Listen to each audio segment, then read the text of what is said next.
Welcome back to Revise and Resubmit, the podcast that takes, those really dense academic papers and makes them surprisingly interesting. I'm Pavlov. And I'm Nikita. Okay, imagine this. Step back in time with me. Picture a really dusty, bustling colonial street. Mid-19th century Australia. And there's this general store owner. He's an emancipist, so, formerly a convict, now free. And he's just working tirelessly, building his business, building his wealth. Right. Day in, day out. Exactly. But why? I mean, why such relentless drive? It wasn't just about survival, though obviously that was crucial. Sure, yeah. It was also because the odds were just stacked against him in this really specific way. There was this severe imbalance, like way more men than women in these new settlements. A huge demographic skew. Right. So this intense environment, it wasn't just about making a living, it was about making a life, finding a partner, gaining status. It was fiercely competitive. Yeah, standing out from the crowd. And here's the kicker. Yeah. What if that drive, that pressure shaped by demographics centuries ago is somehow still, quietly shaping who becomes an entrepreneur in Australia today? That's a fascinating thought. And it's not just a thought experiment, is it? No, not at all. It's actually the core of some really rigorous academic work we're looking at today. A groundbreaking article. It's called The Long-Run Gender Origins of Entrepreneurship, Evidence from Australia's Convict History. And it was published recently in a really top-tier journal, the Journal of Business Venturing. That's right. Which, for those who follow academic rankings, is an FT50 listed journal. So, it's known for really deep, insightful work on business formation and growth. Absolutely. High-impact stuff. And the research comes from a team of really thoughtful scholars. You've got Saifa Awori-Churchill from RMIT University, Yep. Simon Chang from the University of Western Australia Business School, and Russell Smith and Chong-An Tren, who are both based at Monash University. The very strong author team, definitely. Definitely. And look, for any of you listening who might be just starting out on your own research journey, or maybe you're just curious about how history really does shape our present, we really, really encourage you to read this article. Yeah, it's a fantastic example of careful, rigorous research. It really is. It's properly peer-reviewed, thoughtfully put together. We put the link straight into the show notes for you, so it's easy to find. Good, it's well worth to read. So what we want to do today is sort of guide you through this paper. Especially if you're maybe newer to academic research, we want to unpack how these huge historical events can leave such a lasting mark on something like, modern entrepreneurship. Right. We'll break down the main ideas, the pretty surprising findings, and what it all really means in a clear way. Okay, so let's start with the big picture. We kind of accept, generally, that cultural norms about gender roles, they play a pretty big part in why we often see more men starting businesses than women, right? Yeah, that's a common observation, widely discussed. But here's where the study gets really interesting. A lot of research acknowledges, these norms probably have deep historical roots, but the how is often missing. Exactly. Yeah. We haven't really had a clear, evidence-based picture of how those specific norms got started, or, crucially, how they actually get passed down through generations to still influence who starts a business today. It's like knowing the foundation is old, but not having the blueprint, as you said earlier. Yeah.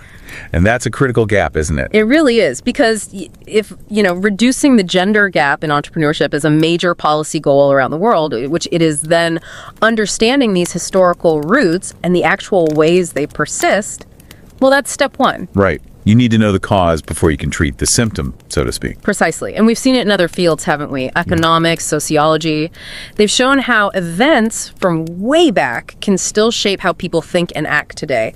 This paper does a brilliant job of bringing that historical perspective specifically to entrepreneurship research. It pushes the field forward by showing quite directly how these past events influence today's business ventures. So how do they actually do it? How do you tackle a question that spans centuries? Well, they found this amazing setup in Australia's history. They call it a natural experiment. Okay, in the convict era. Exactly. Between, 1788 and 1868, Britain sent about 157,000 convicts over to New South Wales and Van Diemen's Land, Tasmania. All right.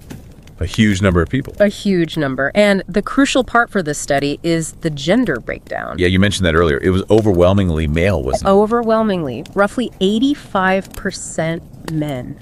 Think about that. It created this extreme sudden shock to the sex ratio in those early settlements. And you called that an exogenous shock before. Can you maybe unpack that just a bit more? Why is that exogenous part important here? Sure. Yeah, exogenous just means it came from outside the normal dynamics of the colony itself. It wasn't like, migration patterns slowly shifting the balance. Right. It was a direct policy decision by the British government transporting convicts that artificially and dramatically skewed the population. Suddenly, far, far more men. Okay, so it wasn't something the colony generated itself, it was imposed. Exactly. And that makes it a really clean, sort of natural experiment for researchers. These convicts and their families, they were the bulk of the European population there until the 1840s. Wow. So the authors theorized that this massive initial imbalance didn't just, affect things back then. It actually imprinted cultural norms about gender roles. Imprinted them, like stamped them onto the local culture. Kind of, yeah. And these norms then stuck around. They were transmitted locally, generation after generation, even after the sex ratios naturally balanced out, which they did by about the 1920s. So even a century after the numbers evened out, the cultural effects were still there. That's the theory, like a cultural echo, as you put it, still reverberating. That's quite something. Okay, let's dig into that theory then. How does a high male-to-female ratio translate into, more male entrepreneurs potentially generations later? Well, think about that competitive environment again. Lots of men, fewer women. Men likely felt more pressure to stand out, right? To compete. For partners, for status. Exactly. And in those colonies, especially for emancipists trying to climb the ladder, entrepreneurship was one of the main ways to build wealth, gain status, make yourself, a more attractive prospect. Okay, so building a business was a way to compete in the marriage market, essentially. That's the existing idea, yeah. But this paper takes it a step further. They argue that this pressure didn't just influence individual choices back then. It actually helped form lasting cultural norms around masculinity. What kind of norms? Things like risk-taking, being self-reliant, striving for status through competition. These traits became sort of embedded in the local understanding of what it meant to be a successful man. And these became cultural values passed down. That's the idea. And crucially, they argue these norms created what they call hysteresis. Hysteresis. Okay, another interesting term. What does that mean in this context? Like inertia. Yeah, that's a good way to think about it. It means the effects persist long after the original cause is gone. Like, if you bend a piece of metal, it might spring back mostly, but not entirely. It retains some of the bend. Okay. So even though the sex ratios evened out ages ago, the cultural norms that imbalanced fostered the emphasis on male risk-taking and status-seeking through things like business. They persisted. They had this cultural momentum. So it's not the actual number of men and women in a town today that matters for this theory. No. It's the ghost of that historical ratio living on in the culture. Precisely. The cultural echo. It's these historically ingrained norms that are still potentially influencing male entrepreneurship today. Wow. That's a really profound idea. So how on earth did they test that? Connecting 19th century demographics to modern entrepreneurs. Yeah, it's clever. They used a big representative data set for Australia called the Hilda survey. Oh yeah, household income and labor dynamics in Australia. It tracks the same people over many years. That's the one. So it has info on whether people are self-employed, entrepreneurs. Then they did the hard work of digging up historical data. From the 19th century. Yep. Data on sex ratios from counties back in the mid-1800s. And then they meticulously mapped those old county boundaries onto modern-day postcode areas. That sounds painstaking. I bet it was. But it allowed them to link the historical sex ratio of a place to the entrepreneurial activity of men living in that same place today. Okay, so they could finally ask, are men living in areas that historically had way more men actually more likely to be entrepreneurs now? That was the key question. And what did they find? Well, did the echo show up in the data? It did, quite clearly, actually. They found a statistically significant link. Really? Yes. Men living in neighborhoods that had those historically high male-to-female ratios showed a higher likelihood of being entrepreneurs today. Wow. And did they check if the same was true for women as a comparison? They did. That was the placebo test. Yeah. And they found no such link for women. Which strengthens their argument, right? That these specific norms influenced male behavior. Exactly. It fits the theory perfectly. These historical pressures seem to have specifically fostered norms encouraging male entrepreneurship. And was the effect big? Or just, statistically there, but maybe small in real terms?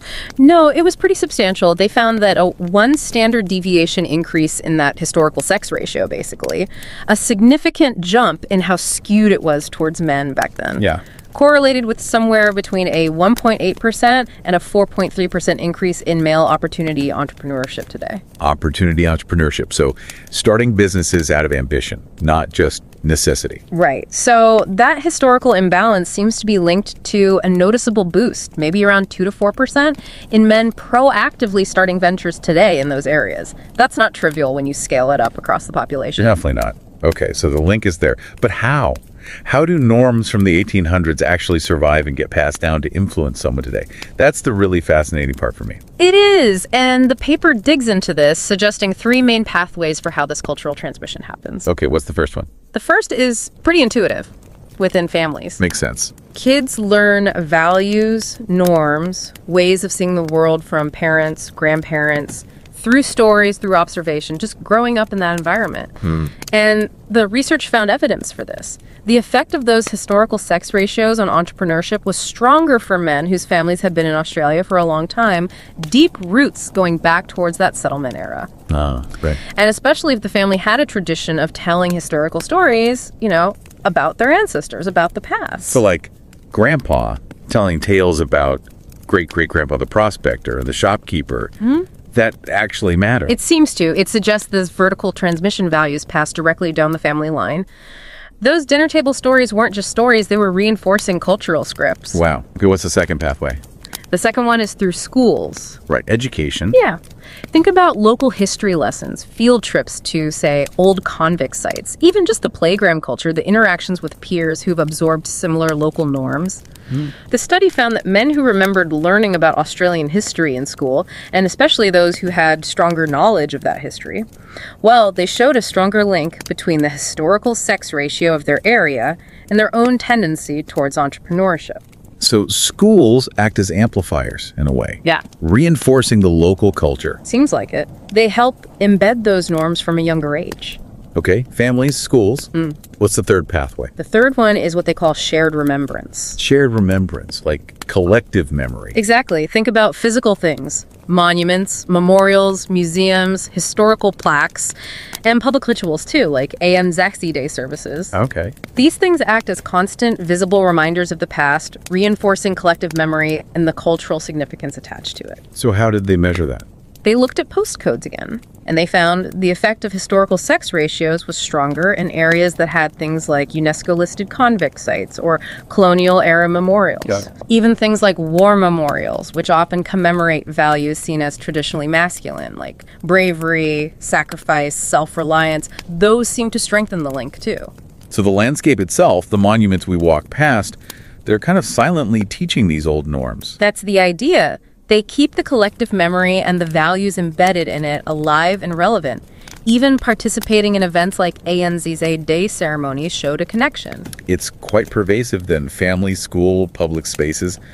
But surely these things aren't set in stone forever. Can anything weaken these historical echoes? Yes, and that's another really interesting finding. They looked at what they called demographic cultural heterogeneity. Okay, a bit of a mouthful. Simpler terms. Yeah, basically diversity.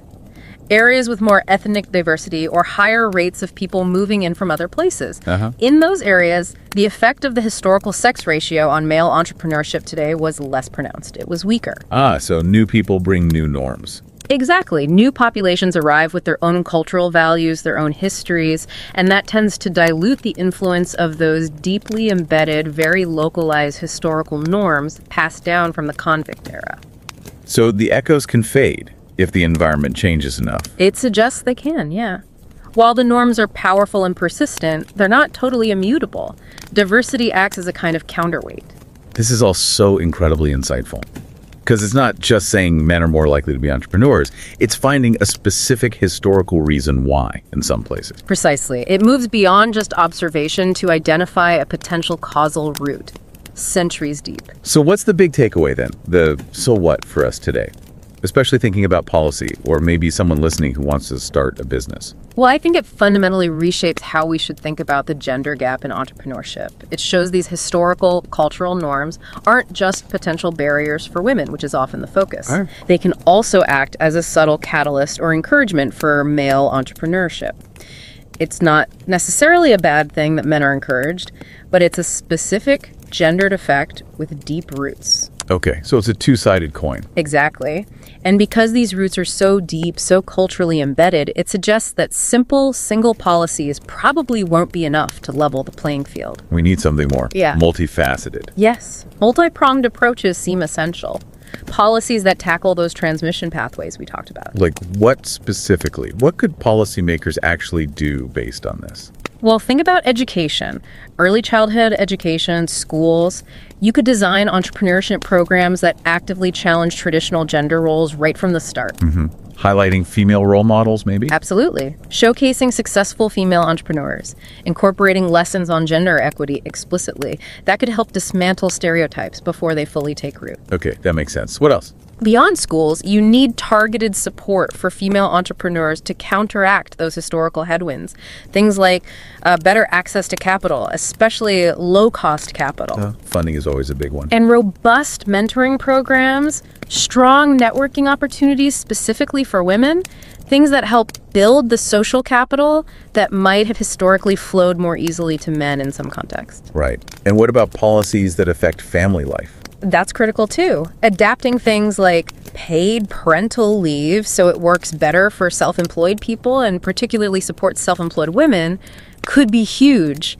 It stops entrepreneurial dreams getting derailed by traditional family roles. So it really is about acknowledging where we've come from, those deep historical currents. Yes. And then consciously, proactively, trying to steer things towards a more equitable future. Yeah. Not ignoring the history, but working with it, or against its momentum where needed. Beautifully put. That's exactly it. Acknowledge the past to shape a better future. So just to wrap up then, today we've kind of journeyed back into Australia's convict past, haven't we? Yep, we have indeed. Uncovering these really surprising long-run origins of why some men might be more predisposed to entrepreneurship today, we saw how those big demographic shocks centuries ago could imprint cultural norms, Norms about masculinity, risk, status. and how those norms travel through time, through families, schools, even monuments, subtly shaping the choices people make today. It's a powerful demonstration of history's long shadow. It really is. And I think this study is such a potent reminder that history isn't just, dates and dead people.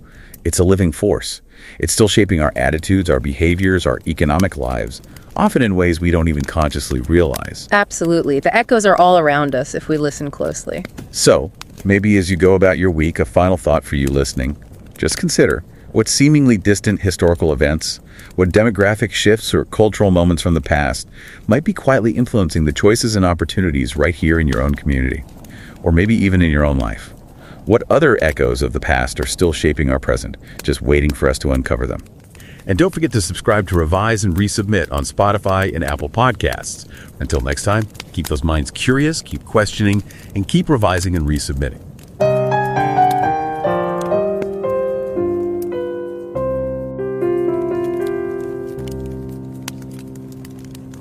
Revise and রিসাবমিটে স্বাগতম। আমি Pavlov. আর আমি নিকিতা। আচ্ছা, একবার ভাবুন তো সেই অষ্টাদশ শতাব্দীর অস্ট্রেলিয়ার কথা। ধরুন ব্রিটিশরা সবে সেখানে বসতি গড়ছে, হ্যাঁ, কিন্তু এই যারা যাচ্ছে তাদের বেশিরভাগই আসলে বন্দী। মানে কয়েদি হিসাবে জাহাজে করে পাঠানো হচ্ছে। হ্যাঁ, আর সবচেয়ে অদ্ভুত ব্যাপার হলো এই কয়েদিদের প্রায় 85% পুরুষ। বিরাট একটা সংখ্যা। তো এমন একটা সমাজ যেখানে পুরুষের সংখ্যা নারীর চেয়ে এত বেশি, সেখানকার জীবনযাত্রা কেমন হতে পারে? মানুষের সম্পর্ক, রীতিনীতি, সব কিছু ভাবলেই কেমন যেন লাগে, তাই না? আর এই যে পরিস্থিতিটা, মানে প্রায় 200 বছর আগের ঘটনা, সেটা কি আজকের দিনেও কোনোভাবে প্রভাব ফেলতে পারে? অবাক লাগলেও মনে হচ্ছে পারে। সত্যি, আজকের দিনে কারা ব্যবসা করবেন বা উদ্যোক্তা হবেন সেই সিদ্ধান্তে সেদিনের ওই লিঙ্গ অনুপাতের অসামঞ্জস্য তারও ভূমিকা থাকতে পারে। হ্যাঁ, সেটাই তো মূল প্রশ্ন। কিন্তু কিভাবে? মানে এতগুলো বছর পেরিয়ে এসে অতীতের একটা ঘটনা বর্তমানকে এভাবে প্রভাবিত করে কি করে? ঠিক এই যে কৌতূহল, এই প্রশ্নটা নিয়ে কিন্তু একটা অসাধারণ গবেষণা হয়েছে। সেটার শিরোনাম হল the long run gender origins of entrepreneurship, evidence from Australia's convict history. ও আচ্ছা, আর আমাদের আজকের এই আলোচনাটা সেটাই ভিত্তি করে, তাই তো, ওই গবেষণাপত্রটার উপর? একদম।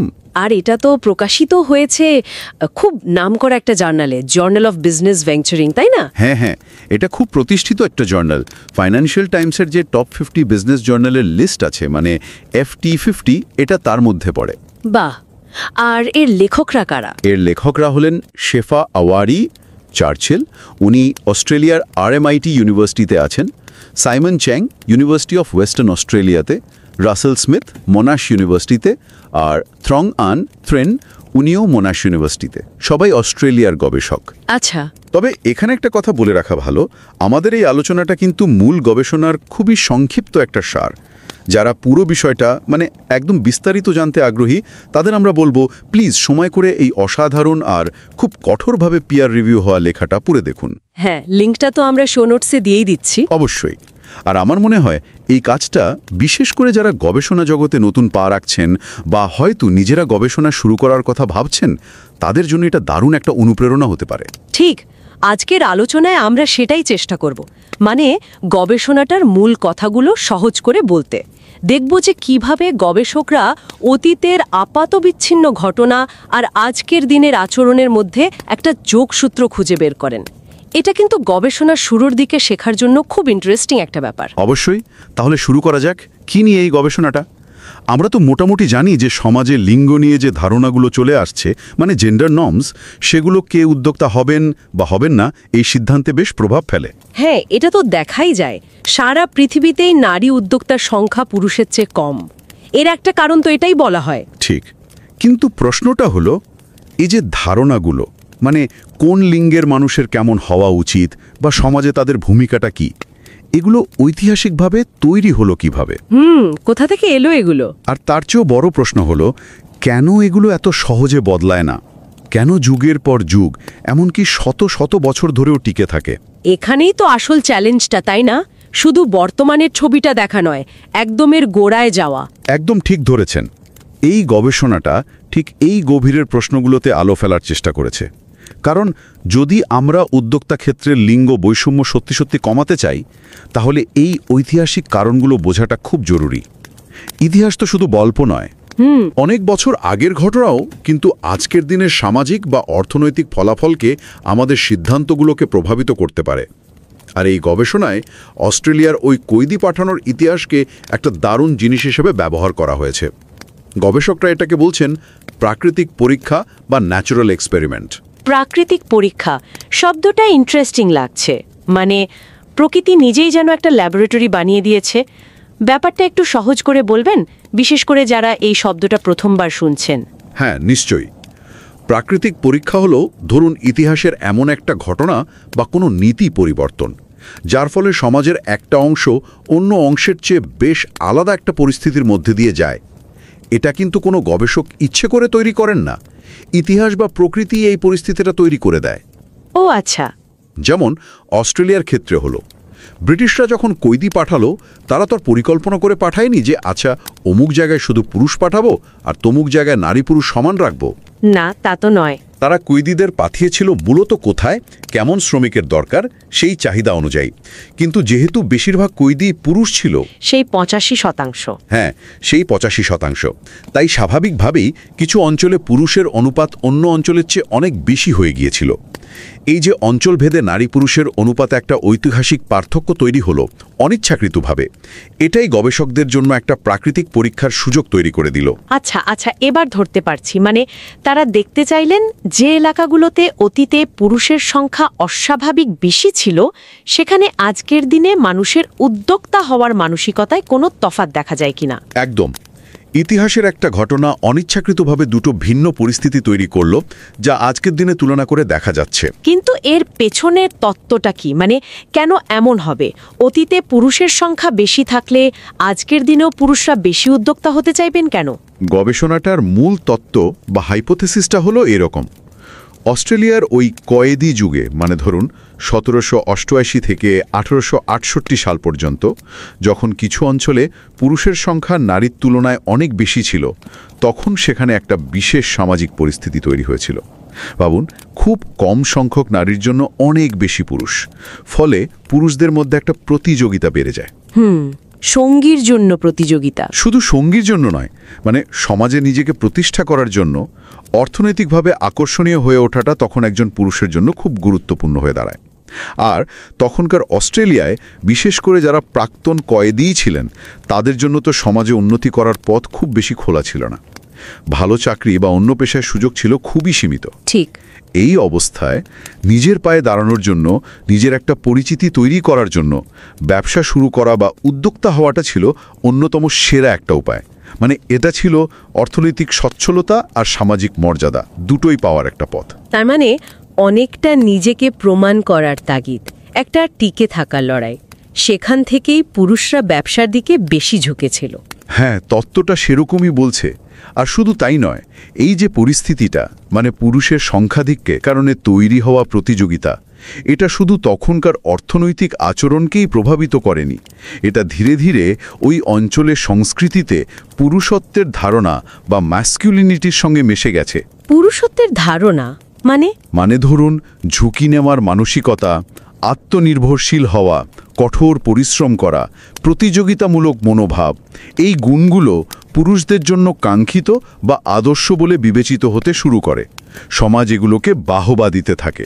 ও আচ্ছা। আর এই গুণগুলোই কিন্তু একজন উদ্যোক্তা হওয়ার জন্য খুব দরকারি, তাই না? হ্যাঁ, তা তো বটে। সুতরাং যে আচরণটা হয়তো শুরুতে প্রয়োজনের তাগিদে শুরু হয়েছিল, সেটাই ধীরে ধীরে একটা কাঙ্ক্ষিত বা প্রশংসিত আচরণ হিসেবে সমাজে গেঁথে যায়। কিন্তু এটা তো গেল প্রায় 150-200 বছর আগের কথা। অস্ট্রেলিয়ার লিঙ্গ অনুপাত তো নিশ্চয়ই এতদিনে স্বাভাবিক হয়ে গেছে। হ্যাঁ, অনেক আগেই। গবেষকরা বলছেন মোটামুটি 1920 সালের পর থেকেই অনুপাতটা স্বাভাবিক হয়ে যায়। তাহলে সেই এত পুরনো ধারণা, ওই পুরুষত্বের বিশেষ সংজ্ঞা, সেগুলো আজও টিকে রইল কিভাবে এতগুলো বছর পরেও? এটা আসলেই বেশ অবাক করার মতো। এটাই কিন্তু এই গবেষণার সবচেয়ে গুরুত্বপূর্ণ আর ইন্টারেস্টিং দিকগুলোর একটা। গবেষকরা বলছেন এই যে সাংস্কৃতিক ধারণাগুলো বা নর্মস, এগুলো কিন্তু সহজে মুছে যায় না। এগুলো অনেকটা অদৃশ্য সুতোর মতো, যা এক প্রজন্ম থেকে আরেক প্রজন্মে স্থানীয়ভাবে কিছু প্রক্রিয়ার মাধ্যমে বাহিত হতে থাকে। তারা মূলত 3টে প্রধান পথের কথা বলছেন। কি কি সেগুলো? প্রথমত হচ্ছে পরিবারের মাধ্যমে, মানে বাবা মায়ের কাছে বা দাদা দাদি, নানা নানির কাছে শোনা গল্প, তাদের বিশ্বাস, তাদের আচরণ, এগুলো তো ছোটবেলা থেকেই আমাদের মনে গভীর ছাপ ফেলে। যদি কোনো পরিবারে পুরুষদের ঝুঁকি নিয়ে ব্যবসা করা বা আত্মনির্ভরশীল হওয়াকে খুব উঁচু চোখে দেখা হয়, তাহলে সেই মূল্যবোধটা পরের প্রজন্মের মধ্যেও সঞ্চারিত হওয়ার সম্ভাবনা বেশি থাকে। তারা হয়তো ছোটবেলা থেকেই শুনে বা দেখে আসছে যে আসল পুরুষ এমনই হয়। হ্যাঁ, এটা তো ঠিক, ছোটবেলার শিক্ষা। দ্বিতীয় পথটা হলো শিক্ষা প্রতিষ্ঠান বা স্কুল। যদিও এই গবেষণায় এটার প্রভাব খুব জোরালোভাবে প্রমাণ করা যায়নি, কিন্তু তত্ত্ব অনুযায়ী স্কুলের পাঠ্যক্রমে স্থানীয় ইতিহাস যেভাবে পড়ানো হয় বা বন্ধুদের মধ্যে যে আলোচনা হয়, সেটা ওই পুরনো ধারণাগুলোকে টিকিয়ে রাখতে সাহায্য করতে পারে। স্কুলের পরিবেশটাও তো স্থানীয় সংস্কৃতির একটা অংশ। আচ্ছা, আর 3 নম্বরটা? 3 নম্বরটা হলো যৌথ স্মৃতিচারণ বা শেয়ার্ড রিমেম্ব্রেন্স। এটা বেশ মজার। যৌথ স্মৃতিচারণ মানে ধরুন কোনো একটা অঞ্চলের ঐতিহাসিক ঘটনা স্মারক, যেমন পুরনো কয়েদিদের ব্যারাক বা কোনো স্মৃতিস্তম্ভ, যুদ্ধের স্মৃতিসৌধ, এগুলো তো প্রায় পুরুষদের বীরত্বের গল্প বলে, তাই না? হ্যাঁ, তা ঠিক। অথবা ধরুন স্থানীয় কোনো উৎসব বা অনুষ্ঠান, এগুলো ক্রমাগত মানুষকে তাদের অতীতের কথা মনে করিয়ে দেয়। আর এই স্মৃতিগুলো শুধু মনে করিয়ে দেয় না, পুরনো মূল্যবোধগুলোকেও যেন সমাজে বাঁচিয়ে রাখে, নতুন করে জাগিয়ে তোলে। মানুষ এগুলো দেখে হয়তো অবচেতনভাবেই সেই পুরনো ধারণাগুলোর সাথে নিজেদের যুক্ত করে ফেলে। বাহ, দারুণ ব্যাখ্যা। তার মানে এভাবেই এই ধারণাগুলো কোনো একটা অঞ্চলের মানুষের মনে, তাদের সংস্কৃতিতে একদম গেঁথে যায় আর সময়ের সাথে সাথেও টিকে থাকে। ঠিক তাই। আচ্ছা, এই তত্ত্বটা তো শুনলাম, খুব ইন্টারেস্টিং। এবার এটাকে তারা পরীক্ষা করলেন কিভাবে? সে যে বললেন প্রাকৃতিক পরীক্ষা, সেটা তথ্য ব্যবহার করে। হ্যাঁ, ঠিক তাই। তারা অস্ট্রেলিয়ার ওই কয়েদি পাঠানোর ইতিহাসকেই ডেটা হিসেবে ব্যবহার করেছেন। যেমনটা আগে বলছিলাম, প্রায় 1,57,000 কয়েদির মধ্যে 85% ছিল পুরুষ। এদের মূলত নিউ সাউথ ওয়েলস আর ভ্যান্ডিমেন্স ল্যান্ড, মানে আজকের তাসমানিয়া, এই দুটো প্রদেশে পাঠানো হয়েছিল। তারপর সেখান থেকে বিভিন্ন অঞ্চলে কাজের জন্য পাঠানো হতো। গবেষকরা কি করেছেন, তারা 19 শতকের মাঝামাঝি সময়ের, মানে ধরুন 1836, 1841, 1842 থেকে শুরু করে 1851 সাল পর্যন্ত বেশ কয়েক বছরের আদমশুমারি তথ্য খুঁজে বের করেছেন। সেই তথ্য থেকে তারা দেখেছেন যে তখনকার বিভিন্ন প্রশাসনিক এলাকা, যেগুলোকে কাউন্টি বলা হতো, এখনকার জেলার মতো অনেকটা, সেখানে নারী পুরুষের অনুপাত ঠিক কেমন ছিল। আচ্ছা, এরপরের কাজটা ছিল বেশ কঠিন কিন্তু খুব জরুরি। তারা এই ঐতিহাসিক কাউন্টিগুলোর ম্যাপের সাথে আজকের দিনের পোস্টকোড এলাকার ম্যাপকে মিলিয়েছেন। ও, মানে পুরনো এলাকার সীমানার সাথে নতুন এলাকার সীমানা মেলানো। হ্যাঁ, মানে তারা খুঁজে বের করেছেন যে কোন আধুনিক পোস্টকোড এলাকা কোন ঐতিহাসিক কাউন্টির মধ্যে পড়ত। এর মাধ্যমে তারা দেখতে চেয়েছেন অতীতে যেসব কাউন্টিতে পুরুষের অনুপাত বেশি ছিল, বর্তমানে সেই একই ভৌগোলিক এলাকায় যারা বাস করছেন তাদের আচরণে বা চিন্তাভাবনায় কোনো পার্থক্য দেখা যায় কিনা। এই ডেটা মেলানোর কাজটা তো নিশ্চয়ই সাংঘাতিক শ্রমসাধ্য ছিল। আচ্ছা, তারা আধুনিক সময়ের কী ধরনের তথ্য ব্যবহার করেছেন এর সাথে, আর ফলাফলগুলো কি বলছে, সেই মূল প্রশ্নটার উত্তর কি পাওয়া গেল? অবশ্যই আধুনিক সময়ের তথ্যের জন্য তারা মূলত অস্ট্রেলিয়ার খুব বিখ্যাত একটা দীর্ঘমেয়াদী জরিপের ডেটা ব্যবহার করেছেন। সেটার নাম HILD survey, household income and labour dynamics in Australia. Hilda survey. হ্যাঁ, এটা এমন একটা সার্ভে যেটা 2001 সাল থেকে শুরু হয়ে প্রায় 2022 পর্যন্ত চলেছে, মানে 20 বছরেরও বেশি সময় ধরে। প্রতি বছর অস্ট্রেলিয়ার হাজার হাজার পরিবারের মানুষের জীবনযাত্রা, আয়, চাকরি, স্বাস্থ্য, তাদের চিন্তা ভাবনা, এইসব বিষয়ে তথ্য সংগ্রহ করা হয়েছে। বাহ, দারুণ তথ্য ভাণ্ডার তো। হ্যাঁ, খুবই সমৃদ্ধ ডেটা। এছাড়াও তারা কিছু বিশেষ বিষয়ে তথ্য জানার জন্য নিজেদের ছোটোখাটো জরিপও করেছেন। এবার আসি ফলাফলে। ফলাফলগুলো কিন্তু সত্যিই চমকপ্রদ। প্রথমত, তারা নিশ্চিত করেছেন যে ঐতিহাসিক যোগসূত্রটা হাইপোথেসিস 1 আসলেই ছিল। মানে 19 শতকের মাঝামাঝি সময়ে যেসব কাউন্টিতে পুরুষের অনুপাত বেশি ছিল, সেখানে ঐতিহাসিকভাবে বণিকের সংখ্যাও বেশি ছিল। এই বণিকরাই তো তৎকালীন উদ্যোক্তা। তার মানে যেখানে পুরুষ বেশি ছিল সেখানে অতীতে ব্যবসাও বেশি হতো। বেশ, তথ্যের প্রথম অংশটা মিলল, কিন্তু এর রেশ কি আজও আছে? হ্যাঁ, এখানেই আসছে দ্বিতীয় এবং সবচেয়ে গুরুত্বপূর্ণ ফলাফলগুলো। টিকে থাকা ধারণা, হাইপোথেসিস 2A। গবেষকরা দেখেছেন বর্তমানেও যেসব এলাকার ইতিহাসে পুরুষ কয়েদির অনুপাত বেশি ছিল, সেখানকার পুরুষদের মধ্যে এখনও তুলনামূলকভাবে বেশি রক্ষণশীল লিঙ্গ ধারণা এবং পুরুষতান্ত্রিক মনোভাব দেখা যায়। সত্যি? এটা কিভাবে মেপেছেন তারা? তারা কিছু স্ট্যান্ডার্ড মনোবৈজ্ঞানিক প্রশ্নমালা ব্যবহার করেছেন, যেমন conformity to masculinity norms inventory বা CMNI 30। এটা দিয়ে বোঝা যায় একজন পুরুষ গতানুগতিক পুরুষালী ধারণাগুলোর সাথে কতটা একমত, যেমন ঝুঁকি নেওয়া, আবেগ কম দেখানো, কাজের প্রতি অতিরিক্ত গুরুত্ব দেওয়া, এইসব। তার মানে অতীতে সেই সংস্কৃতি আজকের দিনের পুরুষদের মানসিকতাতেও ছাপ রেখে গেছে। একদম। আর এর পরের ফাইন্ডিংটা আরও গুরুত্বপূর্ণ। বর্তমান উদ্যোক্তা প্রবণতা, হাইপোথেসিস 2B। সবচেয়ে বড় আবিষ্কার হলো যেসব পুরুষ বর্তমানে এমন পোস্টকোড এলাকায় বাস করেন যার ইতিহাসে কয়েদি যুগে পুরুষের অনুপাত বেশি ছিল, তাদের মধ্যে সুযোগ সন্ধানী উদ্যোক্তা বা অপরচুনিটি এন্টারপ্রেনারশিপ হওয়ার প্রবণতা আজও বেশি। সুযোগ সন্ধানী উদ্যোক্তা মানে যারা শুধু পেটের দায়ে বা আর কোনো উপায় নেই বলে ব্যবসায় নামেন না, বরং নতুন কোনো সুযোগ দেখে নতুন নতুন কিছু করার ইচ্ছা থেকে ব্যবসায় আসেন, ঝুঁকি নিতে আগ্রহী হন। ও আচ্ছা, আর এই প্রভাবটা কি শুধু পুরুষদের মধ্যে দেখা গেছে, নারীদের ক্ষেত্রে কি? এটাই খুব গুরুত্বপূর্ণ পয়েন্ট। নারীদের ক্ষেত্রে কিন্তু এই ঐতিহাসিক লিঙ্গ অনুপাতের কোনো প্রভাব দেখা যায়নি। প্রভাবটা শুধুমাত্র পুরুষদের মধ্যেই পাওয়া গেছে। এটা তো সত্যি অসাধারণ। মানে প্রায় 150-200 বছর আগের জনসংখ্যার গঠন আজকের দিনের পুরুষদের ব্যবসায়িক সিদ্ধান্তকে, বিশেষ করে সুযোগ বুঝে ঝুঁকি নেওয়ার প্রবণতাকে প্রভাবিত করছে। কিন্তু এখানে তো অন্য অনেক কারণও থাকতে পারে, তাই না? যেমন ধরুন, ওই ব্যক্তির বয়স কত, তার পড়াশোনা কেমন, এলাকাটা এখন কেমন, শহর নাকি গ্রাম। গবেষকরা কি এগুলোকে হিসাবে ধরেছেন?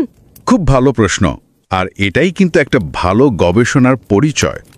হ্যাঁ, গবেষকরা এই সম্পর্কটা আসলে ঐতিহাসিক লিঙ্গ অনুপাতের কারণেই হচ্ছে নাকি অন্য কোনো কিছুর জন্য, সেটা নিশ্চিত করতে অনেকগুলো বিষয়কে পরিসংখ্যানে নিয়ন্ত্রণ বা কন্ট্রোল করেছেন।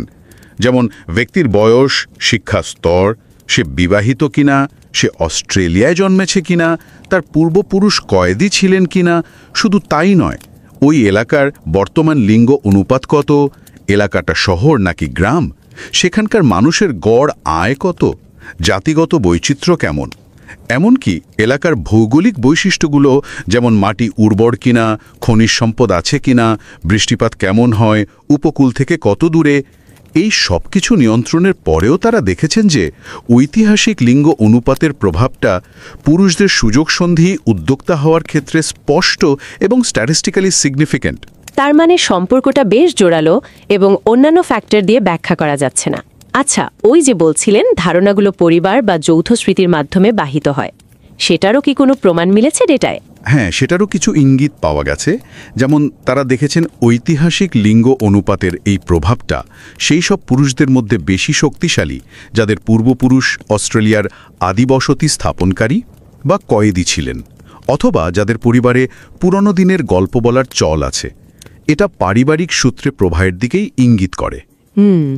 আবার যেসব এলাকায় কয়েদি যুগের বা ঔপনিবেশিক আমলের স্থাপত্যের নিদর্শন বেশি, অথবা ধরুন যুদ্ধের স্মৃতিস্তম্ভ বেশি, যা অনেক সময় পুরুষত্বের প্রতীকী উদযাপন হিসাবে দেখা হয়, সেখানেও এই প্রভাবটা বেশি দেখা গেছে। এটা ওই যৌথ স্মৃতিচারণের মাধ্যমে ধারণা টিকে থাকার তত্ত্বটাকে সমর্থন করে।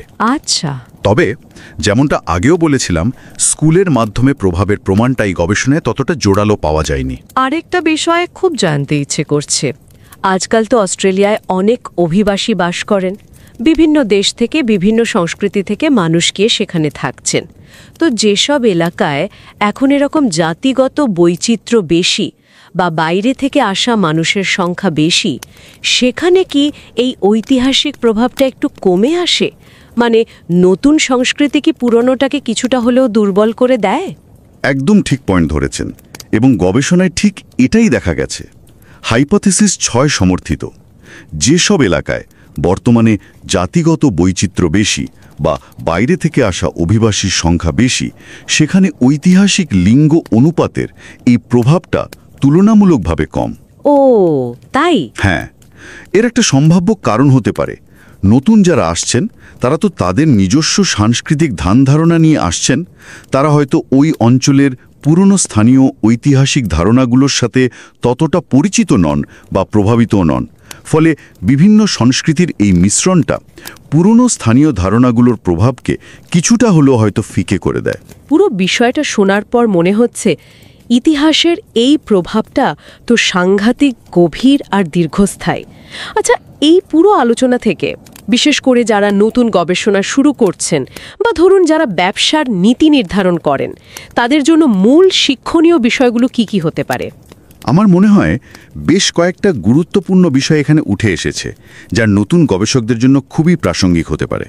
প্রথমত, এই গবেষণাটা খুব স্পষ্টভাবে দেখাচ্ছে যে ইতিহাস শুধু অতীতের গল্প নয়, এটা সরাসরি বর্তমানের অর্থনৈতিক আচরণকে, যেমন কে উদ্যোক্তা হবেন সেটাকে প্রভাবিত করতে পারে।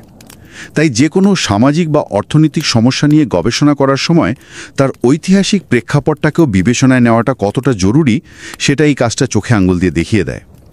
শুধু বর্তমানের ডেটা নয়, অতীতের ডেটাও খুব মূল্যবান হতে পারে। ঠিক, ইতিহাসকে বাদ দিয়ে বর্তমানকে বোঝা কঠিন। দ্বিতীয়ত, এটা উদ্যোক্তা হওয়ার ক্ষেত্রে লিঙ্গভিত্তিক ধারণার যে গভীর ঐতিহাসিক শিকড় আছে সেটা উন্মোচন করেছে। কিন্তু মজার ব্যাপার হলো এই গবেষণা এটাও দেখাচ্ছে যে এই ঐতিহাসিক লিঙ্গভিত্তিক ধারণাগুলো শুধু নারীদের জন্য বাধা হিসেবেই কাজ করে না, বরং নির্দিষ্ট পরিস্থিতিতে, যেমন এই ক্ষেত্রে পুরুষদের জন্য একটা চালিকা শক্তি বা অনুঘটক ক্যাটালিস্ট ঠিক হিসাবেও কাজ করতে পারে। ওহো, এটা একটা অন্যরকম দৃষ্টিকোণ। হ্যাঁ, মানে লিঙ্গ বিষয়ক গবেষণায় এই দ্বিমুখী প্রভাবটা মাথায় রাখা জরুরি। এটা শুধু বাধার গল্প নয়, কোনো কোনো ক্ষেত্রে প্রোৎসাহনেরও গল্প হতে পারে। ঠিক। তৃতীয় বিষয়, তৃতীয়ত, এই গবেষণাটা একটা চমৎকার উদাহরণ যে কিভাবে ইতিহাসের ঘটনাকে প্রাকৃতিক পরীক্ষা হিসেবে ব্যবহার করে খুব জটিল সামাজিক তত্ত্বগুলোকে অত্যন্ত কঠোরভাবে এবং বিশ্বাসযোগ্য উপায়ে পরীক্ষা করা যায়। যারা কার্যকারণ সম্পর্ক নিয়ে গবেষণা করতে আগ্রহী, মানে একটা জিনিসের কারণে সত্যিই অন্যটা ঘটছে কিনা সেটা জানতে চান, তাদের জন্য এই পদ্ধতিটা শেখা খুব কাজের হতে পারে। কার্যকারণ সম্পর্ক প্রতিষ্ঠা করা গবেষণায় খুব জরুরি। আর চতুর্থত, বাস্তব জগতের জন্য এর একটা বড় শিক্ষা আছে। সেটা হলো সমাজে লিঙ্গ সমতা আনা বা বৈষম্য কমানোর জন্য শুধু বর্তমান সময়ের নীতি বা পলিসি তৈরি করলেই হয়তো যথেষ্ট নয়। কারণ মানুষের আচরণ বা বিশ্বাস শুধু বর্তমান পরিস্থিতি দিয়ে ঠিক হয় না, তার মধ্যে ইতিহাসের গভীর ছাপও থাকে। স্থানীয়ভাবে গেঁথে যাওয়া ঐতিহাসিক ধারণাগুলোকেও বিবেচনায় আনতে হবে। যেমন ধরুন, শিক্ষা কারিকুলামে এই বিষয়গুলো নিয়ে আলোচনা করা যেতে পারে, অথবা যেসব অঞ্চলে ঐতিহাসিকভাবে পুরুষের অনুপাত বেশি ছিল এবং যেখানে হয়তো আজও পুরুষতান্ত্রিক মনোভাব কিছুটা শক্তিশালী, সেখানে নারী উদ্যোক্তাদের জন্য বিশেষ কোনো সহায়তা বা প্রশিক্ষণের ব্যবস্থা করা যেতে পারে।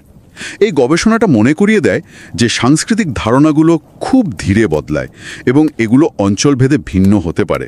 তাই পলিসি তৈরির সময় সবার জন্য একই সমাধান বা ওয়ান সাইজ ফিটস অল পদ্ধতির বদলে স্থানীয় প্রেক্ষাপট বোঝাটা খুব দরকারি। সত্যি অবাক করার মতো কিভাবে অতীতের প্রতিধ্বনি, মানে এত বছর পরেও আজও আমাদের সমাজে, আমাদের অর্থনীতিতে, এমনকি আমাদের ব্যক্তিগত সিদ্ধান্তেও এভাবে অনুরণিত হচ্ছে। এটা ভাবতে বাধ্য করে যে এরকম আরও কত শত ঐতিহাসিক ঘটনা যা হয়তো আমরা ভুলেই গেছি বা যার গুরুত্ব বুঝিনি, সেগুলো হয়তো অলক্ষ্যে আমাদের আজকের দিনের পছন্দ অপছন্দ, আমাদের আচরণকে প্রভাবিত করে চলেছে। অবশ্যই। আর এই গবেষণাটার শেষে একটা বড় প্রশ্ন রেখে যায় আমাদের সবার জন্য ভাবার একটা খোরাক হিসেবে। যদি অস্ট্রেলিয়ার কয়েদি যুগের লিঙ্গ অনুপাত আজকের পুরুষদের সুযোগ সন্ধি উদ্যোক্তা হওয়ার প্রবণতাকে প্রভাবিত করতে পারে, তাহলে পৃথিবীর অন্য দেশগুলোতে, ধরুন আমাদের নিজেদের সমাজে, আরও কোন কোন অ্যাপারি সম্পর্কহীন ঐতিহাসিক ঘটনা বা পরিস্থিতি হয়তো আজকের দিনের অর্থনৈতিক বৈষম্য, সামাজিক আচরণ বা রাজনৈতিক চিন্তাভাবনাকে নীরবে নিয়ন্ত্রণ করছে। আমরা যেখানে বাস করি সেখানকার কোনো ঐতিহাসিক উত্তরাধিকার আমাদের অজান্তেই আমাদের চিন্তার জগৎ বা সিদ্ধান্তকে গড়ে তুলছে, যা আমরা হয়তো কখনো প্রশ্ন করেও দেখিনি। এই গভীর ভাবনাগুলো নিয়ে শেষ করছি আজকের আলোচনা।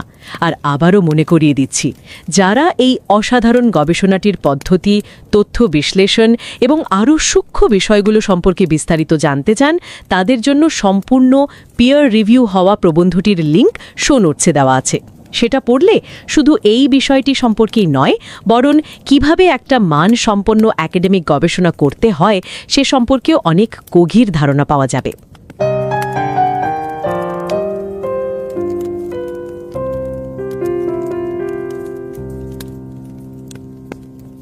नमस्कार।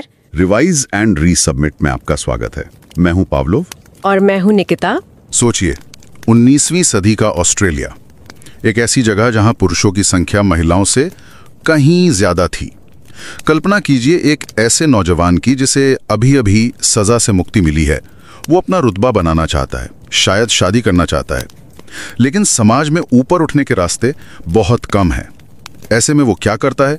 वो अपना कारोबार शुरू करता है, जोखिम उठाता है, क्योंकि यही शायद इज्जत और दौलत कमाने का एक तरीका है। ये सिर्फ एक कहानी नहीं, बल्कि ये उस पहेली का हिस्सा है जिसे आज हम समझने की कोशिश करेंगे। बिल्कुल, ये कहानी हमें एक बहुत ही दिलचस्प सवाल तक ले जाती है। क्या इतिहास की गूंज आज भी हमारे कारोबारी फैसलों को प्रभावित करती है? खास तौर पर क्या ऑस्ट्रेलिया के शुरुआती दिनों का वो अनोखा लिंग अनुपात मतलब पुरुषों और महिलाओं की संख्या का अनुपात, क्या वो आज भी पुरुषों के उद्यमी बनने की सोच पर असर डालता है? और इसी सवाल का जवाब ढूंढने की कोशिश की गई है एक हालिया शोध पत्र में, जिसका शीर्षक है the long run gender origins of entrepreneurship, evidence from Australia's convict history. ये बिजनेस की दुनिया के एक बेहद प्रतिष्ठित जर्नल ऑफ बिजनेस वेंचरिंग में प्रकाशित हुआ है। जी हाँ। और ये जानना अहम है कि ये जर्नल FT50 सूची में शामिल है, यानी दुनिया के टॉप 50 बिजनेस जर्नल्स में से एक माना जाता है। जी हाँ, और इस बेहतरीन शोध के लेखक हैं सैफा अवावोरी चर्चिल, जो RMIT यूनिवर्सिटी से हैं, Simon Chang University of Western Australia से, रसल स्मिथ मोनाश यूनिवर्सिटी से, और ट्रोंगान ट्रिन जो भी मोनाश यूनिवर्सिटी से है। हम आज इसी शोध पत्र की कुछ मुख्य बातों पर एक गहन चर्चा करेंगे। ये सिर्फ एक सारांश है, उन बातों पर रोशनी डालता है जो हमें खास लगी। हाँ। अगर कोई अकादमिक शोध की दुनिया में नया है या अपना शोध सफर शुरू करने वाला है, तो ये चर्चा खास तौर पर उपयोगी हो सकती है कि कैसे एक जटिल सवाल को आंकड़ों और इतिहास की मदद से समझा जा सकता है। बिल्कुल। हम गुजारिश करेंगे कि चाहे आप इस चैनल को सब्सक्राइब करें या ना करें, लेकिन समय निकालकर इस गहन और बारीकी से तैयार किए गए और विशेषज्ञों द्वारा समीक्षित लेख को जरूर पढ़ें। हाँ, ये बहुत जरूरी है। इसका लिंक शो नोट्स में दिया गया है। चलिए तो फिर इस शोध की बुनियाद को समझते हैं। शोधकर्ता ये तर्क देते हैं कि आज जिन ऑस्ट्रेलियाई इलाकों में पुरुष उद्यमिता की प्रवृत्ति ज्यादा है, उनका संबंध इतिहास में उन इलाकों से है जहां पुरुषों की संख्या महिलाओं की तुलना में बहुत ज्यादा थी। यह सुनने में थोड़ा अजीब लगता है। मतलब आज तो ऑस्ट्रेलिया में लिंग अनुपात लगभग बराबर है, जैसा कि शोध पत्र में दिए गए ग्राफ भी दिखाते हैं। हाँ, आज बराबर है। तो सैकड़ों साल पुरानी बात का असर आज कैसे हो सकता है? यहीं पर सांस्कृतिक मान्यताओं मतलब कल्चरल नॉर्म्स की भूमिका आती है। शोधकर्ताओं का मानना है कि जब इतिहास में किसी जगह पुरुषों की संख्या बहुत ज्यादा थी, तो वहां पुरुषों के बीच साथी मतलब पार्टनर ढूंढने की प्रतियोगिता बढ़ गई। अच्छा। इस प्रतियोगिता में सफल होने के लिए पुरुषों ने धन और सामाजिक प्रतिष्ठा हासिल करने के तरीके खोजे, और उद्यमिता एंटरप्रेन्योरशिप इसका एक प्रमुख जरिया बन गया। अच्छा, तो ये जरूरत से ज्यादा एक स्टेटस सिंबल जैसा बन गया, मतलब शादी के बाजार में अपनी कीमत बढ़ाने का एक तरीका। हाँ, कुछ हद तक। हाँ, खासकर शुरुआती औपनिवेशिक समाज में। आप सोचिए, सजा काटकर लौटे लोगों के लिए मतलब इमांसिपिस्ट्स, हाँ। उनके लिए समाज में रुतबा हासिल करने के पारंपरिक रास्ते जैसे सरकारी नौकरी या ऊंचे ओहदे वो लगभग बंद थे। अच्छा। वो तो एक्सक्लूसिव्स यानी ब्रिटिश अधिकारियों और अमीर लोगों के लिए थे। सही बात है। ऐसे में अपना व्यवसाय शुरू करना वो ब्रिटेन की तुलना में यहाँ ज्यादा सम्मानजनक और ऊपर उठने का एक व्यवहारिक तरीका माना जाने लगा। शोध पत्र में कुछ शुरुआती उद्यमियों के उदाहरण भी दिए गए हैं जिन्होंने शायद इसी वजह से धन कमाया। तो ये उद्यमिता वाली सोच उस समय की जरूरत बन गई और शायद इज्जत कमाने का रास्ता भी। हाँ। लेकिन ये आज तक कैसे बनी रही? वो पुरानी जरूरत तो अब नहीं है। यही सांस्कृतिक मान्यताओं का लंबा असर दिखता है। समय के साथ जोखिम लेने, आत्मनिर्भरता और प्रतिस्पर्धा जैसे गुण जो पारंपरिक मर्दानगी ट्रेडिशनल मैस्कुलिनिटी से जुड़े हैं, वो उन इलाकों की स्थानीय संस्कृति का हिस्सा बन गए जहां पुरुषों की संख्या ज्यादा थी। अच्छा। ये मान्यताएं पीढ़ी दर पीढ़ी परिवारों में, स्कूलों में और सामूहिक यादों शेयर्ड रिमेम्बरेंस के जरिए आगे बढ़ती गईं। शोधकर्ता इसी प्रक्रिया को हाइस्टेरेसिस के कॉन्सेप्ट से जोड़ते हैं। हाइस्टेरेसिस वो क्या होता है? मतलब किसी बाहरी असर के हटने के बाद भी उसका प्रभाव बना रहना। जैसे किसी स्प्रिंग को दबाकर छोड़ने पर भी वो कुछ देर तक हिलता रहता है, वैसा ही कुछ। अच्छा, समझा।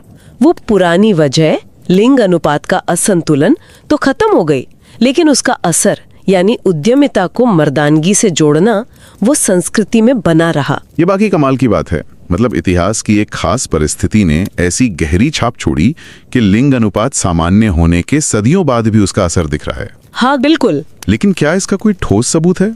सुनने में ये एक दिलचस्प कहानी लगती है, पर शोधकर्ताओं ने इसे साबित कैसे किया? उन्होंने ऑस्ट्रेलिया के इतिहास को एक प्राकृतिक प्रयोग नेचुरल एक्सपेरिमेंट की तरह इस्तेमाल किया।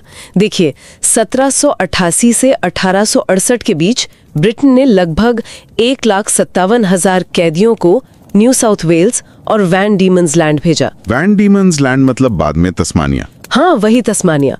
और इनमें से करीब 85% पुरुष थे। 85%, काफी ज्यादा। बहुत ज्यादा।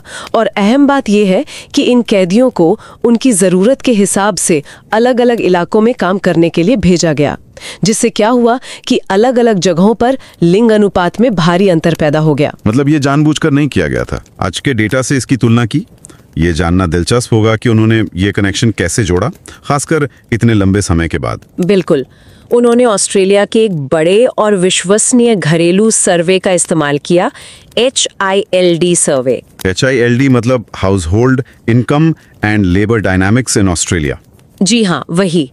ये 2001 से चल रहा है और हजारों ऑस्ट्रेलियाई लोगों के जीवन के विभिन्न पहलुओं पर नजर रखता है। इस सर्वे से पता चलता है कि लोग कहाँ रहते हैं पोस्ट कोड के जरिए, और क्या वे अपना व्यवसाय करते हैं, मतलब सेल्फ एम्प्लॉयड है। ठीक है। उन्होंने इस आज की जानकारी को 19वीं सदी के मध्य के ऐतिहासिक काउंटी के लिंग अनुपात डेटा से जोड़ा, जिसे उन्होंने पुराने नक्शों और जनगणना रिकॉर्ड से बड़ी मेहनत से इकट्ठा किया था।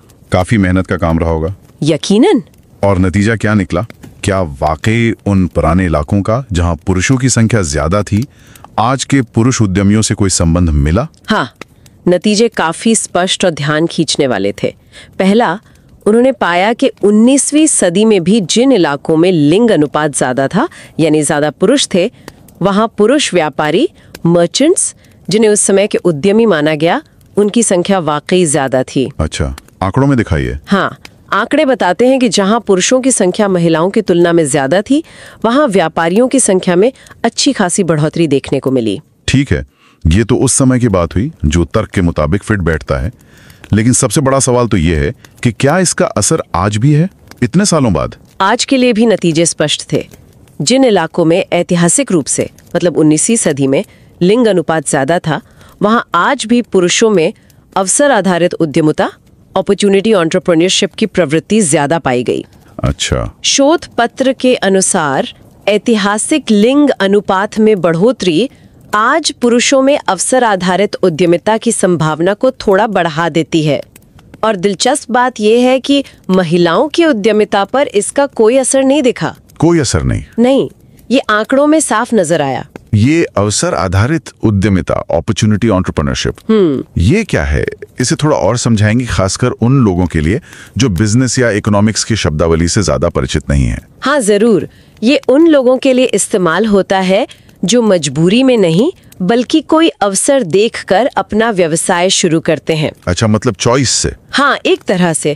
यानी वो लोग जो शायद पहले कहीं नौकरी कर रहे थे और फिर अपना बिजनेस शुरू करने का फैसला करते हैं, बजाय उनके जो बेरोजगारी की वजह से या कोई और विकल्प न होने के कारण स्वरोजगार अपनाने को मजबूर हों। समझ गया। शोधकर्ताओं ने जानबूझकर इसी पर ध्यान केंद्रित किया ताकि ये पता चले कि क्या ये एक सोची समझी पसंद है, न कि मजबूरी। उन्होंने HILD डेटा में उन लोगों को चुना जो पिछले साल नौकरी में थे और इस साल अपना व्यवसाय कर रहे हैं। ठीक है, तो ऐतिहासिक लिंग अनुपात आज पुरुषों में अवसर आधारित उद्यमिता को बढ़ा रहा है, लेकिन कई लोग सोच सकते हैं कि क्या हम वाकई इतनी यकीन से कह सकते हैं कि ये सिर्फ उस पुरानी संस्कृति की वजह से है? हाँ, ये सवाल जरूरी है। हो सकता है उन इलाकों में आज भी कुछ और आर्थिक या सामाजिक वजहें हों जो पुरुषों को बिजनेस की तरफ खींच रही हों। बिल्कुल, ये एक बहुत जरूरी सवाल है और शोधकर्ताओं ने इसका ध्यान रखा है। यहीं पर शोध की गहराई दिखती है। उन्होंने अपने विश्लेषण में कई दूसरी संभावित वजहों को कंट्रोल किया, जैसे शिक्षा का स्तर, शहरीकरण, उद्योगों की बनावट, भौगोलिक स्थिति वगैरह वगैरह। मतलब उनके असर को हटाकर देखा। अच्छा। इसके बाद भी ऐतिहासिक लिंग अनुपात का असर बना रहा। फिर ये साबित करने के लिए कि ये असर सांस्कृतिक मान्यताओं से जुड़ा है, उन्होंने दो चीजें देखी। पहला, उन्होंने हिल्डा सर्वे और एक अलग सर्वे के जरिए ये जांचा कि जिन इलाकों में ऐतिहासिक लिंग अनुपात ज्यादा था, क्या वहां आज भी ज्यादा पारंपरिक लैंगिक मान्यताएं और मर्दानगी से जुड़ी सोच मौजूद है। और क्या मिला? नतीजे हाँ में थे। उन इलाकों में आज भी वो सोच ज्यादा पाई गई। अच्छा, तो उन इलाकों में आज भी वो पुरानी सोच जिंदा है, पर ये एक पीढ़ी से दूसरी पीढ़ी तक पहुंची कैसे? इसके क्या सबूत मिले? यहीं पर वो ट्रांसमिशन मैकेनिज्म वाली बात आती है ना? बिल्कुल, ये समझना बहुत जरूरी था कि ये मान्यताएं हवा में तो नहीं तैरती, वो किसी न किसी माध्यम से आगे बढ़ती हैं। शोध में 3 मुख्य रास्ते देखे। कौन कौन से? पहला, परिवार, फैमिली। उन्होंने पाया कि ऐतिहासिक लिंग अनुपात का असर उन पुरुषों में ज्यादा मजबूत था जिनके माता पिता ऑस्ट्रेलिया में जन्मे थे। अच्छा। एक अलग सर्वे में ये भी पाया गया कि यह असर उन लोगों में ज्यादा था जिनके परिवार का इतिहास शुरुआती बसावट से जुड़ा था, या जिनके पुरखे कैदी के तौर पर ऑस्ट्रेलिया लाए गए थे, या जिनके परिवार में स्थानीय इतिहास की कहानियां सुनाने की परंपरा थी, खासकर दादा दादी द्वारा। ये तो दिलचस्प है। मतलब परिवार की जड़ें और कहानियां वाकई मायने रखती हैं कि हम दुनिया को कैसे देखते हैं और क्या बनना चाहते हैं। बिल्कुल। स्कूल का क्या स्कूलों ने भी इसमें कोई भूमिका निभाई? दूसरा रास्ता, स्कूल। यहाँ सबूत थोड़े मिले जुले थे। HILD डेटा में स्कूलिंग पर बहुत विस्तृत जानकारी नहीं थी, लेकिन उनके अलग से किए गए सर्वे से ऐसा लगा कि जिन लोगों ने स्कूल में ऑस्ट्रेलिया इतिहास या स्थानीय इतिहास पढ़ा था, उनमें ये असर थोड़ा ज्यादा था।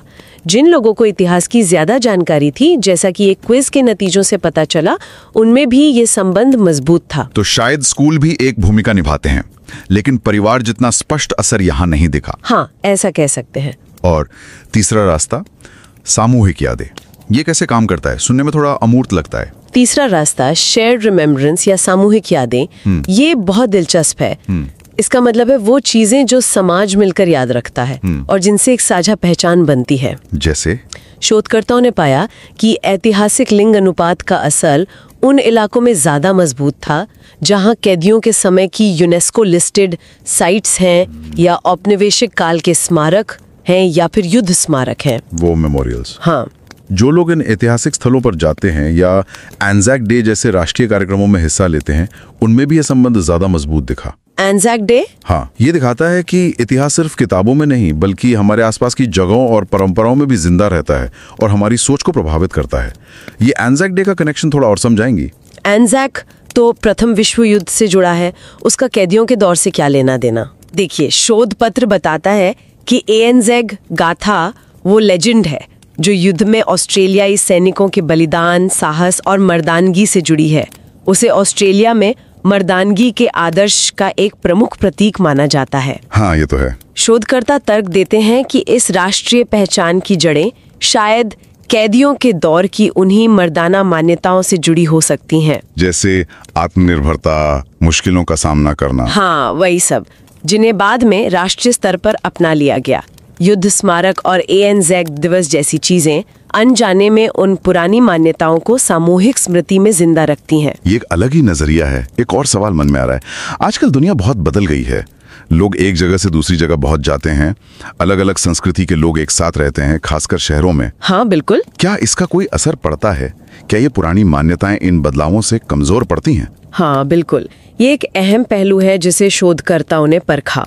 उन्होंने पाया कि जिन इलाकों में ज्यादा जातीय विविधता है, एथनिक डाइवर्सिटी, या जहां दूसरे इलाकों से आकर बसने वाले लोग ज्यादा हैं, इंटरनल माइग्रेंट्स, वहां ऐतिहासिक लिंग अनुपात का असर कमजोर पड़ जाता है। अच्छा, ऐसा क्यों होता है? ऐसा शायद इसलिए होता है क्योंकि नए लोग अपनी मान्यताएं और सांस्कृतिक मूल्य लेकर आते हैं। वे उस इलाके की पुरानी स्थानीय मान्यताओं से सीधे तौर पर जुड़े नहीं होते, ना ही उनके परिवारों में वो कहानियां या अनुभव होते हैं। इससे पुरानी स्थानीय मान्यताएं या तो घुल मिल जाती हैं या उनका प्रभाव कम हो जाता है। अच्छा। ये इस बात को और पुष्ट करता है कि ये मान्यताएं खास तौर पर स्थानीय और पीढ़ी दर पीढ़ी चलने वाली हैं, लेकिन बाहरी प्रभावों से बदल भी सकती हैं। ये तो सच में बहुत गहरा विश्लेषण है। इतिहास कैसे आज भी हमारे समाज और अर्थव्यवस्था को आकार दे रहा है, ये जानना वाकई आंखें खोलने वाला है। हाँ, है तो इसका मतलब आज के लिए क्या है? अगर ये मान्यताएं इतनी गहरी हैं, तो क्या इन्हें बदला जा सकता है या इनसे कैसे निपटा जा सकता है, खासकर अगर हम चाहते हैं कि महिलाएं भी उद्यमिता में बराबर की भागीदार बने? इसकी कई महत्वपूर्ण निहितार्थ हैं, इम्प्लीकेशंस, खासकर नीतियों के लिए। पहली बात तो ये कि उद्यमिता में जो लैंगिक अंतर है, जेंडर गैप, वो सिर्फ इसलिए नहीं है कि महिलाओं के सामने बाधाएं हैं, हालांकि वो भी हैं, बल्कि ऐतिहासिक रूप से पुरुषों को उद्यमिता के लिए प्रेरित करने वाली ये गहरी मान्यताएं भी इसका एक कारण हो सकती हैं। अच्छा, मतलब ये सिर्फ बाधा हटाने की बात नहीं है? नहीं, ये पुरुषों के लिए जो प्रोत्साहन है उसको भी समझने की बात है। हमें पूरे इकोसिस्टम को देखना होगा। और दूसरी बात? दूसरी, ये मान्यताएं स्थानीय स्तर पर बहुत गहरी जड़ें जमाए हुए हैं। इसलिए राष्ट्रीय स्तर की एक जैसी नीतियां, one size fits all policies शायद उतनी प्रभावी ना हो। नीतियां ऐसी होनी चाहिए जो इन गहरी स्थानीय मान्यताओं को समझें और खास तौर पर उन इलाकों में महिलाओं को उद्यमिता के लिए प्रोत्साहित करें जहां ये ऐतिहासिक प्रभाव ज्यादा मजबूत रहा है। यानी जहां पुरुषों में उद्यमी बनने की प्रवृत्ति ऐतिहासिक कारणों से ज्यादा है। बिल्कुल। तो किस तरह की नीतियां काम कर सकती हैं? शोधकर्ता क्या सुझाव देते हैं? शोधकर्ता कई दिशाओं में सुझाव देते हैं। पहला, शिक्षा में बदलाव लाना जरूरी है, खासकर बचपन से। स्कूलों में पारंपरिक लैंगिक भूमिकाओं, जेंडर स्टेरियोटाइप्स को चुनौती दी जाए और लड़के लड़कियां दोनों उद्यमिता को एक स्वाभाविक और आकर्षक विकल्प के रूप में देखें। इसके लिए क्या किया जा सकता है? पाठ्यक्रम में बदलाव, सफल महिला उद्यमियों के रोल मॉडल प्रस्तुत करना, मेंटरशिप प्रोग्राम चलाना, ये सब मददगार हो सकता है। शिक्षा के अलावा और क्या? दूसरा, महिला उद्यमियों को व्यावहारिक सहायता देना बहुत जरूरी है। जैसे बिजनेस शुरू करने और उसे चलाने के लिए जरूरी पूंजी, कैपिटल तक आसान पहुंच, सही मार्गदर्शन और नेटवर्किंग के अवसर प्रदान करना। ये खासकर उन इलाकों में ज्यादा जरूरी होगा। हाँ, खासकर उन इलाकों में जहां ऐतिहासिक रूप से पुरुषों का दबदबा रहा हो और जहां महिलाओं के लिए स्थापित नेटवर्क में जगह बनाना मुश्किल हो सकता है। ऑस्ट्रेलिया सरकार की बूस्टिंग फीमेल फाउंडर्स इनिशिएटिव जैसी पहलें इसी दिशा में एक कदम है, जिन्हें शायद और ज्यादा लक्षित, टारगेटेड बनाया जा सकता है। काम और परिवार के संतुलन की भी बात अक्सर महिला उद्यमियों के सामने आती है। हाँ, तीसरा महत्वपूर्ण पहलू वही है। ऐसी नीतियां बनानी होंगी जो महिला उद्यमियों को काम और परिवार के बीच संतुलन बनाने में मदद करें। अभी ऑस्ट्रेलिया में पेड पेरेंटल लीव जैसी कई नीतियां मुख्य रूप से नौकरी पेशा महिलाओं को ध्यान में रखकर बनाई गई हैं। अच्छा। स्वरोजगार करने वाली महिलाओं को इनका लाभ उस तरह से नहीं मिल पाता या उनके काम की प्रकृति के अनुरूप नहीं होता। हाँ, ये एक समस्या है। तो इन नीतियों को महिला उद्यमियों की खास जरूरतों के हिसाब से ढालना होगा। ये सोचना कितना दिलचस्प है कि कैसे सैकड़ों साल पहले के एक जनसांख्यिकीय झटके, डेमोग्राफिक शॉक की लहरें आज भी महसूस की जा सकती हैं, वो भी हमारे काम करने और व्यवसाय बनाने के तरीकों में। ये कहानी सिर्फ ऑस्ट्रेलिया तक ही सीमित नहीं लगती। बिल्कुल, और ये हमें सोचने पर मजबूर करता है। अगर ऑस्ट्रेलिया में कैदियों के इतिहास और लिंग अनुपात का असर आज दिख सकता है, तो दुनिया के दूसरे हिस्सों में कौन सी अनदेखी ऐतिहासिक विरासतें हो सकती हैं जो हमारे आर्थिक व्यवहार या करियर विकल्पों को चुपचाप प्रभावित कर रही हों? हाँ, जैसे शायद कहीं सदियों पुराने प्रवासन के पैटर्न्स, माइग्रेशन पैटर्न्स, जिनका असर आज भी किसी इलाके के व्यापार करने के तरीकों या सामाजिक ताने बाने पर हो। या कहीं पुराने बंद हो चुके उद्योगों की छाया, जैसे किसी इलाके में बंद हो चुकी खदान या फैक्ट्री का असर वहां के लोगों की जोखिम लेने की क्षमता या नई चीजें आजमाने की इच्छा पर पड़ता हो।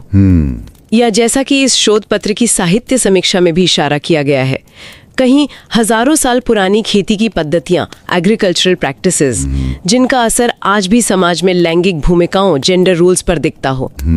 ये सोचने के लिए एक बेहतरीन सवाल है, अपने आसपास देखने के लिए। इतिहास सिर्फ गुजरा हुआ कल नहीं है, वो आज भी हमारे साथ है, हमें बना रहा है, हमें प्रभावित कर रहा है, अक्सर उन तरीकों से जिनके बारे में हम सोचते भी नहीं। सही कहा।